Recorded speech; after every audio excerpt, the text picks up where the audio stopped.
Summer before 8th grade, me and two of my friends snuck out at midnight to go walk around the neighborhood and go see these girls on the next block who were having a sleepover. We turn a corner in our neighborhood and there's this huge black blimp-shaped thing in the sky, like the pictures of the Hindenburg, but bigger than that and as close, if not closer.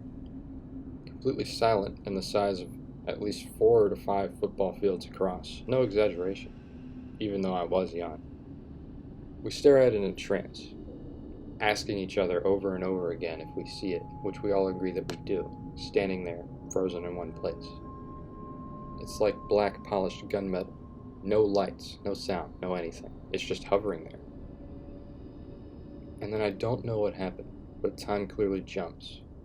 Next thing I remember is the craft, ship, government experiment, whatever the hell it is, has gone, and there's a tiny glowing white barbell thing in the sky, seemingly slowly falling to earth with wisps of smoke coming off of it.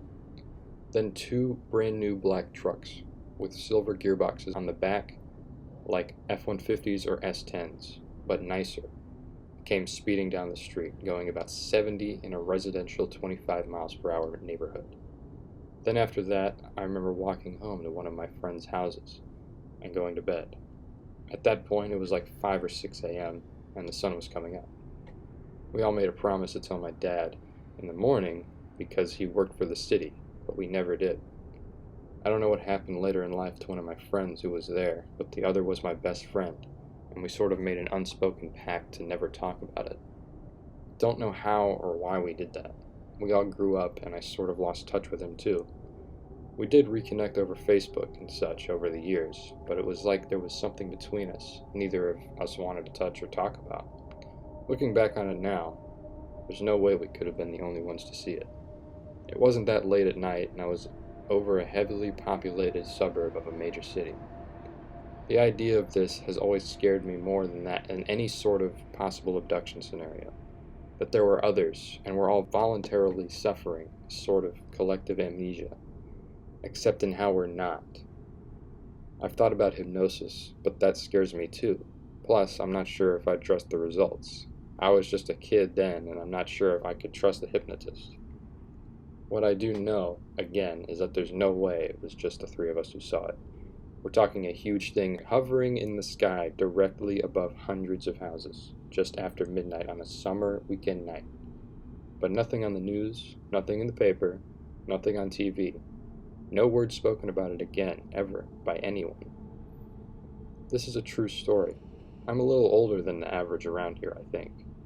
But I know what creepypasta and stuff like that is. This happened, and there's no way I'm the only one who remembers. No way.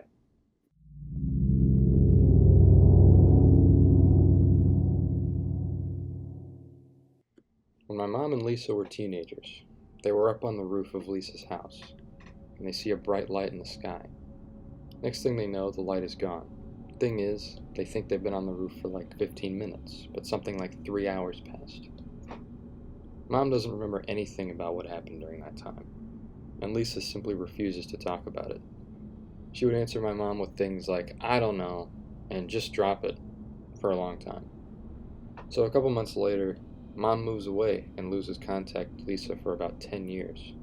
She finally meets up with her again and immediately notices that something is odd about Lisa. Lisa appeared very distant to her, with a very dreamy demeanor, like she was really happy and at peace for no good reason. After they talk for a bit, Lisa brings up the incident on the roof. Mom says she still doesn't really remember anything about it, but Lisa remembers. She remembers everything. She said that at first it was all in bits and pieces, and she couldn't remember any of it clearly. She was confused and scared and wanted to avoid discussing it. Then, as time passed, she began to remember more of it. She remembers it all clearly, and she remembers the other 3 times she was abducted after that clearly as well. At first, they paralyzed her somehow and did all sorts of invasive experiments on her. But by the most recent time, they stopped probing her and began to talk with her. They didn't speak English or any other human language, but she could understand everything they said, even though she can't speak their language herself. Apparently they told her all sorts of things, stuff about space, Earth itself, and most shockingly, predicted years beforehand that she would get pregnant in a specific year, and it would also be a stillborn, and that she would never be able to have children again. They also told her that it was not their fault, and they even made an attempt to save her from this fate, but they were unsuccessful.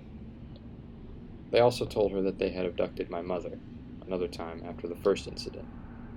Mom says she has no recollection of any other potential abductions, but she does have recurring nightmares of being abducted. But she's almost sure that they're just that, nightmares. Anyway, Lisa tells my mom every time she speaks with them, she comes to understand the truth more and more. When my mom inquires what the truth is, Lisa just says that you will know eventually. And she says that once she learned of the truth, then everything became wonderful. Mom has seen her a few more times over the years. We still live in another state from her.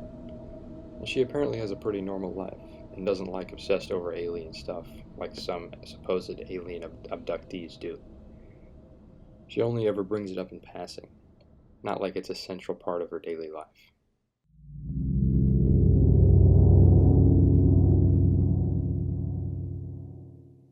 I was driving home for the weekend from school at Indiana University.